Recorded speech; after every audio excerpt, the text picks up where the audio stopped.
I'm going to go ahead and let this go. I'm going to go ahead and run this intro. Let's do it. At the extreme southern tip of South America lies an archipelago rich in history and diversity. Soon, these storied waters will play a host to a heroic clash between opposing forces, and the region will live up to its name.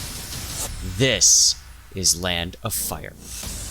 Land of Fire is a 48 by 48 kilometer domination-style map with 3 cap points running in a line from east to west. The A cap is on the left, B is in the center, and C is on the right. To the west, the island in the center of Capture Area A makes it a challenging cap to acquire early.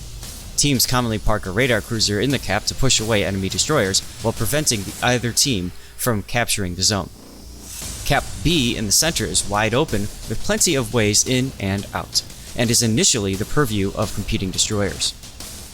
If combat shifts to an east-west axis, it's common to see some spectacular mid- and late-game pushes through the center of the map.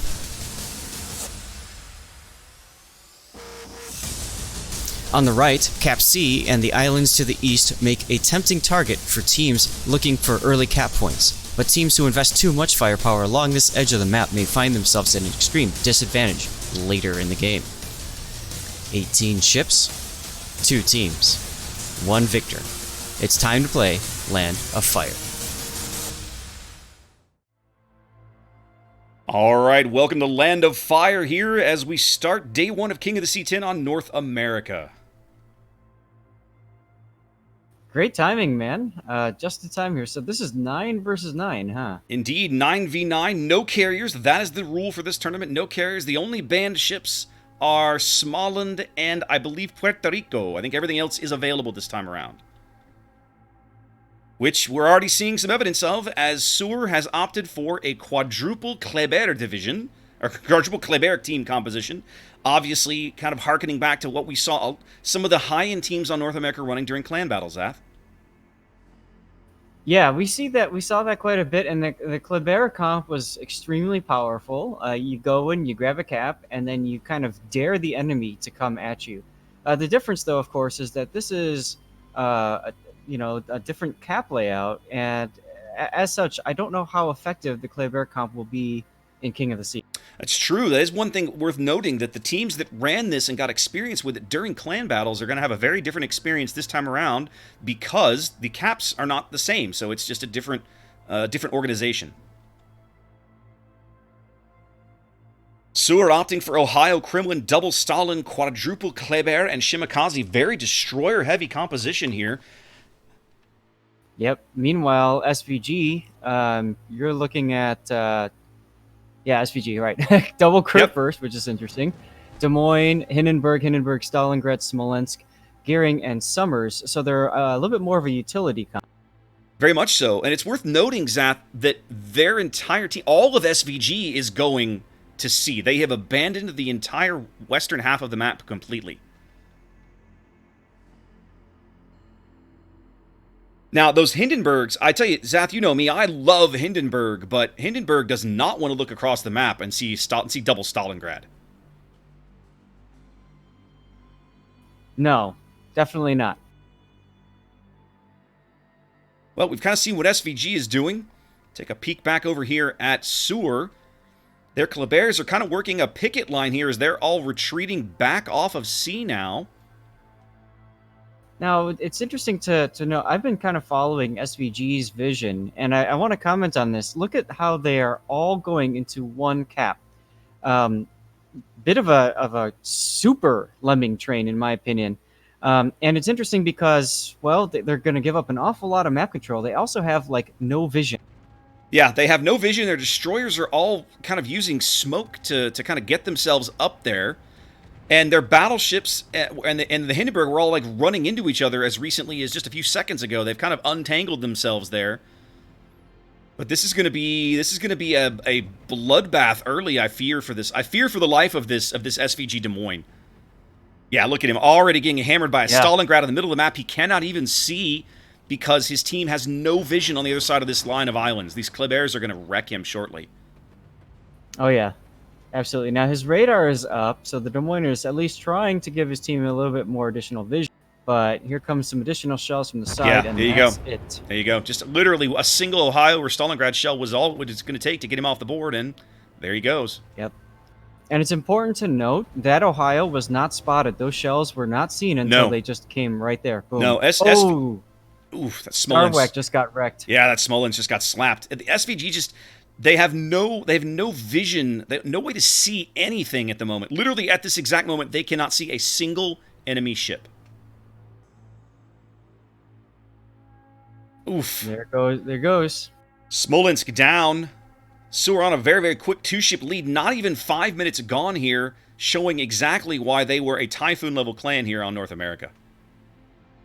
Now, ladies and gentlemen, there are 3 different views that we can use when we're spectating. There's the all-seeing Eye of Sauron view, where we see everything from both ships, both sides, and then we could pick one side or the other. So I've chosen to continue showing you guys SVG's perspective, just so you guys understand the limit or the lack of vision and how that's really wreaking havoc on this team.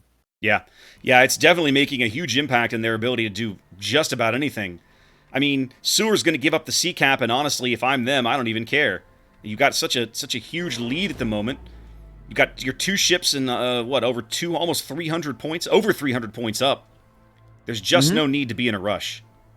Well, and on top of that, now they've seeded A, they've seeded B. Yep. And they've basically just sailed into a corner. Oh, Gearing's going to need a torpedo. Oh, that feels bad. Right in the middle. That feels bad. And of course, now that he smokes, he loses that vision for his team. Right.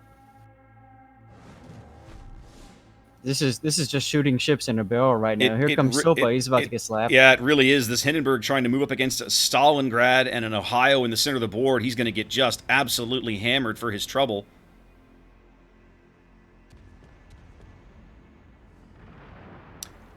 It's interesting to note, right, Zap? Like Kleber, in my experience, Klebers are generally not vision control team compositions, right? Because the detection radius on the Kleber is so high, it's not something that you generally find yourself with that capability. But what we see happening in this game is that SVG is doing it to themselves. They're cutting off their own vision. Right. Now, Kleber does allow for some vision in that they get themselves spotted, they fire, and then whoever shoots back at them gets detected. So it's a different way of ensuring vision for the team. That's a good point. SVG now trying to move from the south side of C towards the middle of the map, getting into B now, or at least headed that direction. Stalingrad Kurfürst wrapping around the bottom end as the Gearing and Smoke must be radared. They're trying to pick him off, and there he goes. Yep, there goes Sea Trout. And the team is SVG is just desperately trying to get out of this corner they backed themselves into, but it's just too late. They allowed the Klebers to get around and surround him. Yep. Shoop is getting whacked. Yeah, they're just Getting surrounded. whacked. Hordes of Shimakaze and Kleber torpedoes going in here.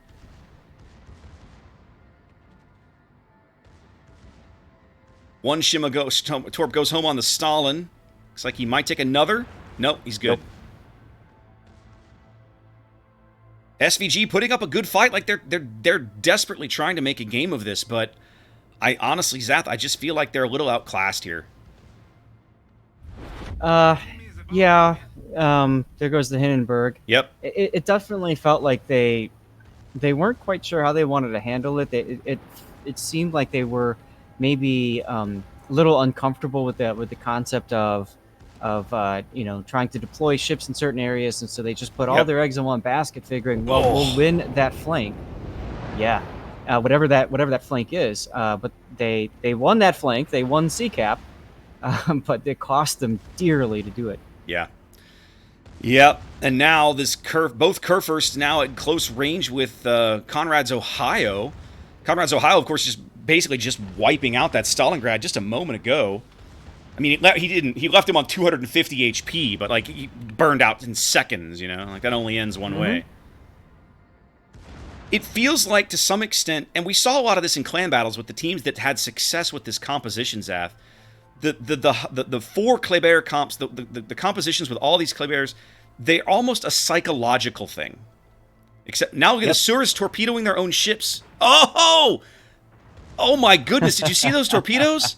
Wow. Yeah, all skill, no luck. All skill, no luck there, as friendly torpedoes die just shy of Conrad's hull. He does take 2 from the Summers, though. This game's over in 30 seconds. Yeah, it's not going to matter much longer. Less. And there it is. A clean sweep of the board for SUR.